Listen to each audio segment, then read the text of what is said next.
Aujourd'hui, plongeons dans le fascinant monde des centrales à béton. Ces installations sont essentielles dans le secteur de la construction, et comprendre leur fonctionnement peut vraiment éclairer notre vision de ce qui se cache derrière chaque bâtiment, route ou pont que nous utilisons au quotidien. Commençons par les différents types de centrales à béton. Il en existe principalement deux, les centrales fixes et les centrales mobiles. Les centrales fixes, comme leur nom l'indique, sont installées sur un site permanent. Elles sont idéales pour les grands projets de construction, car elles peuvent produire de grandes quantités de béton de manière continue. En revanche, les centrales mobiles sont plus flexibles. Elles peuvent être déplacées d'un chantier à l'autre, ce qui les rend parfaites pour des projets de plus petite envergure ou dans des zones difficiles d'accès.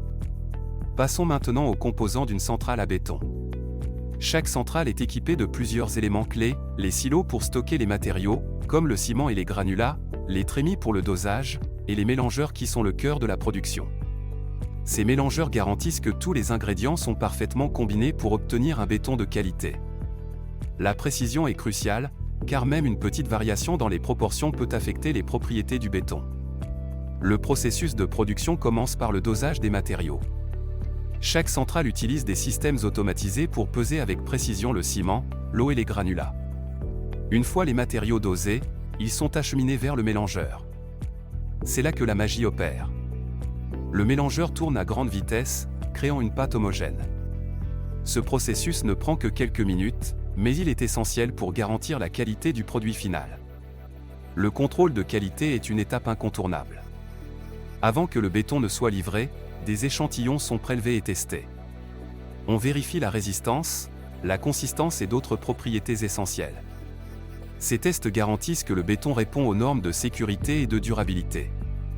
Un béton de mauvaise qualité peut entraîner des problèmes majeurs sur le chantier, voire des risques pour la sécurité. Une fois le béton prêt, il est temps de le transporter. Les camions malaxeurs jouent un rôle clé ici.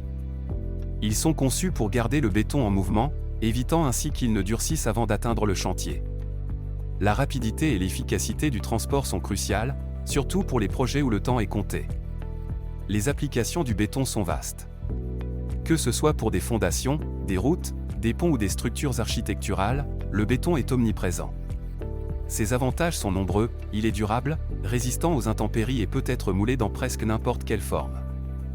De plus, avec les avancées technologiques, nous voyons émerger des bétons écologiques, qui réduisent l'impact environnemental de la construction. En conclusion, les centrales à béton sont des acteurs essentiels de l'industrie de la construction. Elles allient technologie, précision et efficacité pour produire un matériau qui façonne notre environnement. Si vous êtes passionné par la construction ou simplement curieux de comprendre comment nos infrastructures sont réalisées, il est temps d'explorer davantage ce domaine fascinant. Pensez à vous renseigner sur les projets de construction locaux ou même à visiter une centrale à béton pour voir tout cela en action.